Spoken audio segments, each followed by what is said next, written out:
મિત્રો બનવા જઈ રહી છે એક નહીં બે નહીં ત્રણ નહીં પરંતુ 4 એવી ઘટનાઓ આવતા 3 મહિનામાં જે સોના અને ચાંદીના ભાવ ઉપર કરી શકે છે મોટી અસર।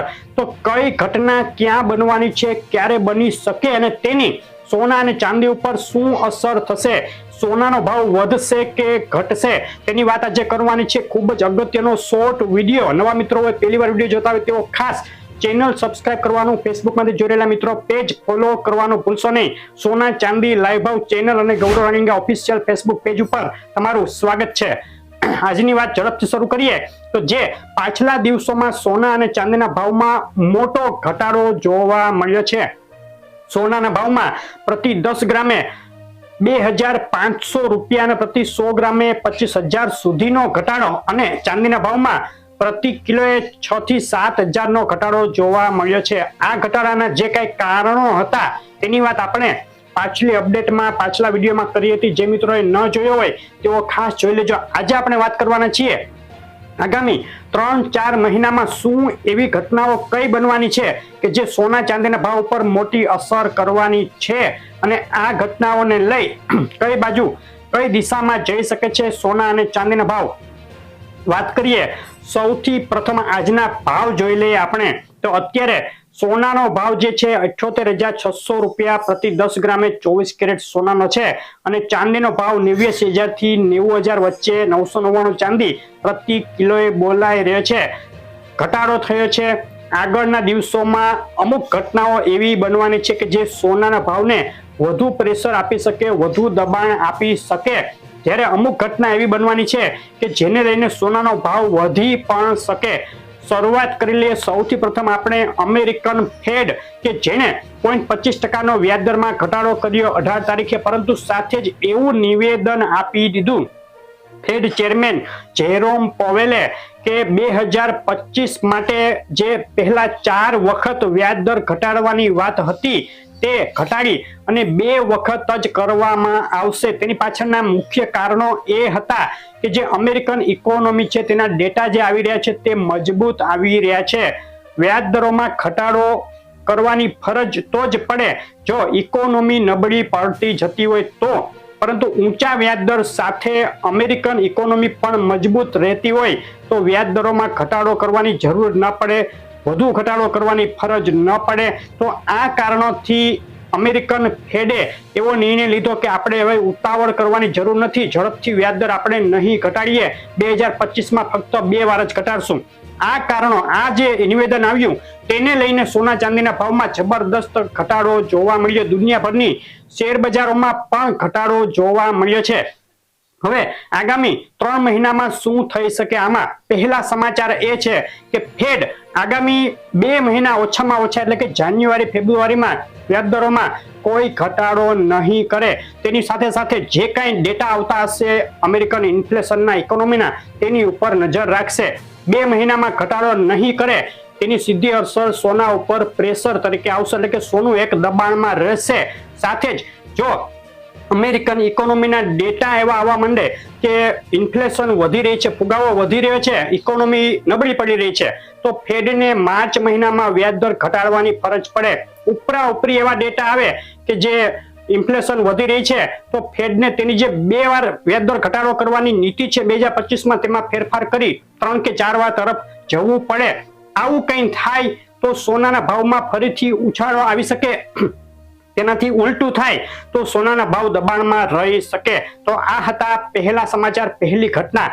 બીજી, આગળના દિવસોમાં અમેરિકન ઇકોનોમીમાં કોઈ ખાસ મોટા ફેરફાર થવાની શક્યતા ઓછી નજીકના દિવસોમાં, કારણ કે નાતાલની રજા, નાતાલનું વેકેશન 20 દિવસનું અમેરિકામાં આવી રહ્યું છે, પરંતુ ત્યારબાદ એક મોટી ઘટના બનવા જઈ રહી છે। તે છે અમેરિકન રાષ્ટ્રપતિ પદે ટ્રમ્પ શપથ લેશે જાન્યુઆરીના 3જા અઠવાડિયામાં, એટલે કે 20-22 જાન્યુઆરીએ ટ્રમ્પ શપથ લેશે। તેની સાથે સોનાના ભાવને એક પોઝિટિવ ઇફેક્ટ મળવાની શક્યતા છે। પોઝિટિવ ઇફેક્ટ એટલે અહીં ભાવમાં વધારો તેવું ગણી શકાય। કઈ રીતે? તો ટ્રમ્પની જે કાંઈ નીતિઓ છે, અત્યારથી ટ્રમ્પ જે કાંઈ નિવેદન આપી રહ્યા છે તે મુજબ ટ્રમ્પ અમેરિકાને આગળ કરશે વેપાર મામલે અમેરિકાને આગળ કરશે ખૂબ જ એગ્રેસિવ રીતે, આક્રમક રીતે। તેને લઈને ભારત સહિત, ભારત રશિયા, ચીન, બીજા દેશો ઉપર ટેરિફ લગાડવાની વાત કરી હતી આયાત ઉપર. તેવું કંઈ થાય તો એક ટ્રેડ વોર ફાટી નીકળશે. ટ્રેડ વોર એટલે કે જે દેશો એકબીજા સાથે વેપાર કરતા હોય તેમાં ચડસા ચડસી થાય, ફેરફાર થાય, ટ્રેડ વોર ફાટી નીકળે. આવી ટ્રેડ વોર જો થાય તો તે સોનાના ભાવને સપોર્ટ આપશે અને સોનાના ભાવમાં એક વધારો જોવા મળી શકે. તો ટ્રમ્પની શપથવિધિ બાદ ટ્રેડ વોરને લઈ અને સોનાના ભાવને પોઝિટિવ ઇફેક્ટ મળી શકે. હવે ત્રીજા સમાચાર આવી રહ્યા છે રશિયા, યુક્રેન અને ઇઝરાયલ હમાસ યુદ્ધમાંથી. નજીકના દિવસોમાં એવું બની શકે કે રશિયા, યુક્રેન અને ઇઝરાયલ હમાસ વચ્ચે યુદ્ધ વિરામ થઈ જાય. પુતિને ગઈકાલે એવું નિવેદન આપ્યું કે તે યુદ્ધ વિરામ કરવા માટે તૈયાર છે, બિનશરતી યુદ્ધ વિરામ કરવા માટે તૈયાર છે. જો આવું સાચું બને, ટ્રમ્પની શપથવિધિ પહેલા અથવા શપથવિધિ પછી તુરંત જો યુદ્ધ વિરામ થઈ જાય રશિયા, યુક્રેનમાં, ઇઝરાયલ, હમાસમાં પણ યુદ્ધ વિરામ થવાની વાતો ચાલી રહી છે. તેમાં પણ જો યુદ્ધ વિરામ થઈ જાય ને ટ્રમ્પની કોશિશો પણ ચાલી રહી છે આ મામલે, તો સોનાના ભાવમાં વધુ પ્રેશર આવી શકે. સોના માટે આ એક નેગેટિવ સમાચાર. નેગેટિવ મતલબ કે સોનાના ભાવમાં ઘટાડો થઈ શકે. તો જોવાનું રહેશે આગામી 1, 2, 3 મહિનામાં યુદ્ધ વિરામ થાય છે કે નહીં અને નવું કોઈ યુદ્ધ શરૂ થાય છે કે નહીં. જો યુદ્ધ વિરામ ન થાય અને નવું કોઈ યુદ્ધ શરૂ થઈ જાય તો ઉલટી દિશા પકડે, એટલે કે સોનાના ભાવને સપોર્ટ મળે, પોઝિટિવ, સોનાના ભાવ વધી શકે. ચોથા સમાચાર છે તે ભારતને લગતા છે. આમ તો ભારતમાં જે કઈ આપણી ઇકોનોમિક છે તે સોનાના ભાવ નક્કી નથી કરતી. સોનું આપણે મોટે ભાગે આયાત કરીએ છીએ, બહારથી લાવીએ છીએ, સોનાના ભાવ બહારથી જ નક્કી થાય. પરંતુ એક ઘટના એવી બની શકે જેને લઈને ભારતમાં સોનાના ભાવમાં ફેરફાર થઈ શકે. તે છે આરબીઆઈ દ્વારા વ્યાજ દરોમાં જે કઈ ઘટાડો હજુ સુધી કરવામાં નથી આવ્યો. ફેબ્રુઆરી, માર્ચ કે એપ્રિલ સુધીમાં વ્યાજ દરોમાં ઘટાડો કરવાની શરૂઆત થઈ શકે છે આરબીઆઈ દ્વારા ભારતીય વ્યાજ દરોમાં. જો આ વ્યાજ દરોમાં ઘટાડો થાય ભારતીય રિઝર્વ બેંક દ્વારા તો સોનામાં પોઝિટિવ ઇફેક્ટ આવે. કઈ રીતે? વ્યાજ દરોમાં ઘટાડો કરવાની શરૂઆત સાથે રૂપિયો વધુ નબળો પડી શકે. અત્યારે 84-85 રૂપિયા મૂલ્ય છે રૂપિયાનું ડોલર સામે, તે નબળું પડી અને 90 રૂપિયા સુધી જઈ શકે છે માર્ચ, એપ્રિલ મહિનામાં. તેને લઈને સોનાના ભાવ ભારતીય બજારમાં વધી શકે, કારણ કે ડોલરમાં આપણે આયાત કરતા હોઈએ અને રૂપિયો નબળો પડે તો ભારતીય બજારમાં સોનાનો ભાવ આ રીતે વધી શકે છે માર્ચ, એપ્રિલ મહિનામાં રૂપિયો નબળો પડવાને લીધે.